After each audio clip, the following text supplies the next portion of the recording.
Channel subscribe करें। बिस्मिल्लाहिर्रहमानिर्रहीम।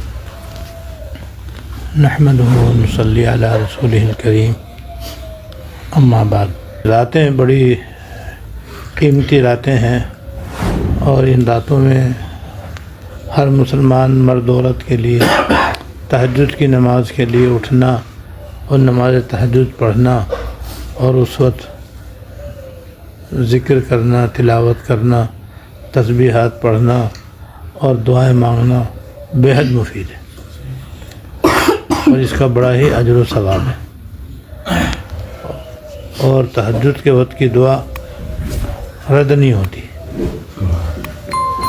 और हर आदमी के अपने मसाइल हैं, कोई भी मसाइल से खाली नहीं है।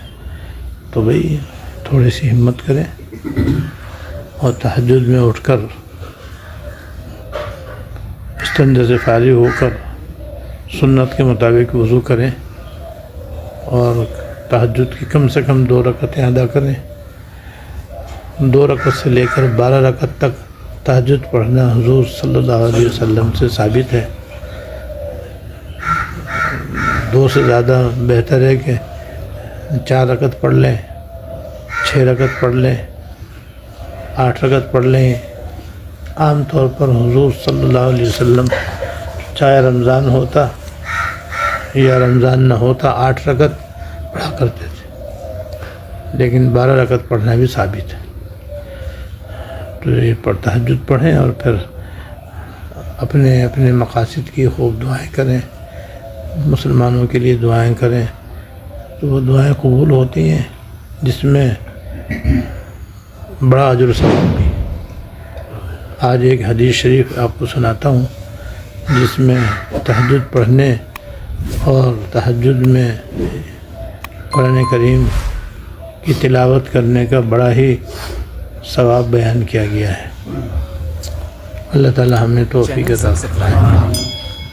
वीडियो को लाइक। हज़रत मुआज़ इब्न जबल रज़ियल्लाहु ताला अन्हु से मरवी है कि रसूल करीम सल्लल्लाहु अलैहि वसल्लम ने फरमाया कि जो शख्स तहज्जुद की नमाज़ पढ़े, जो शख्स तहज्जुद की नमाज़ पढ़े तो उसमें कुरान शरीफ की तिलावत क़दर आवाज़ से करे, यानी इतनी आवाज़ से तिलावत करे कि ख़ुद को सुनाई दे और बिल्कुल करीब में कोई हो तो उसको भी सुनाई दे, लेकिन किसी सोने वाले की नींद में खलल ना आए।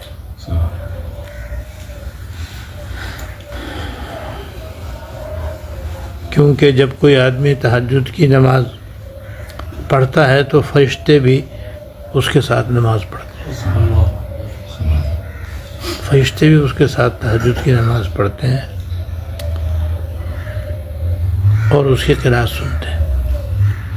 और जो जिन्नात हवा के अंदर हैं या उसी घर में हैं जिसमें आदमी तहज्जुद पढ़ रहा है या पड़ोस के मकानों में है, वो भी आकर इसकी नमाज में शरीक हो जाते हैं और वो भी इसके साथ तहज्जुद की नमाज पढ़ते हैं और इसका कुरान करीम सुनते हैं। इसलिए ज़रा हल्की आवाज़ से पढ़ने का हुक्म दिया गया है।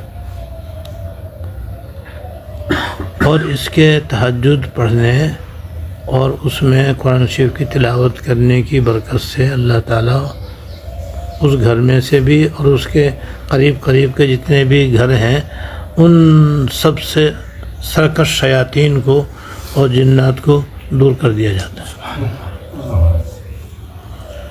जिस घर में ये होते हैं तो तरह तरह के फितने पैदा करते हैं। जब ये दूर हो जाते हैं तो घरों के अंदर सुकून, चैन, आराम, राहत की फ़िज़ा कायम हो जाती है। और इस तहज्जुद पढ़ने वाले के घर के ऊपर एक नूर का खैमा नस्ब कर दिया जाता है और फरिश्ते उस नूरानी कुब्बे को देख करके ज़मीन पर अपने आने जाने का रास्ता मुतय्यन करते हैं।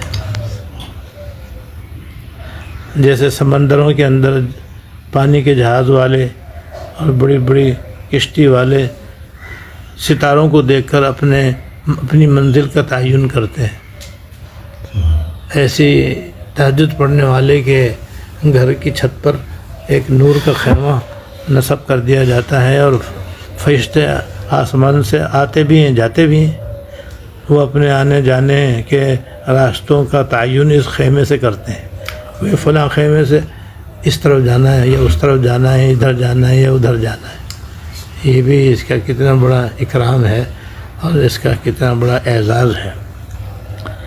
اور جب اس کا انتقال ہو جاتا ہے تو وہ خیمہ اس کے گھر سے اٹھا لیا جاتا ہے۔ اب جب فرشتے آسمان سے نیچے آتے ہیں تو اس خیمے کو نہیں دیکھتے، تو ایک دوسرے سے پوچھتے ہیں کہ وہ خیمہ کہاں گیا؟ تو ان کو بتایا جاتا ہے کہ اس کا انتقال ہو گیا ہے، جس کے تہجد پڑھنے کی وجہ سے اور قرآن شریف پڑھنے کی وجہ سے یہ خیمہ نصب کیا گیا تھا، اس کا انتقال ہو گیا ہے، اس لیے یہ خیمہ یہاں سے اٹھا لیا گیا ہے۔ تو پھر وہ فرشتے اس کے لیے مغفرت کی دعا کرتے ہیں اور قیامت تک کرتے ہی رہیں گے۔ کتنا بڑا فائدہ! فرشتوں کی دعا تو یقیناً قبول ہے۔ ہماری دعا تو ہماری خطاؤں کی وجہ سے، گناہوں کی وجہ سے ہو سکتا ہے قبول ہو سکتا ہے نہ ہو، لیکن وہ تو معصوم ہے سب، ان سے تو گناہ ہوتا ہی نہیں، تو نیکی ہی کرتے ہیں، نیک کام ہی کرتے ہیں، اور ان کی دعا قبول ہوتی ہے اللہ تعالیٰ کی۔ تو وہ تہجد پڑھنے والے کے لیے ایک دفعہ نہیں، دو دفعہ نہیں، ایک دن نہیں، دو دن نہیں، قیامت تک اس کے لیے مغفرت کی دعا کرتے رہیں گے۔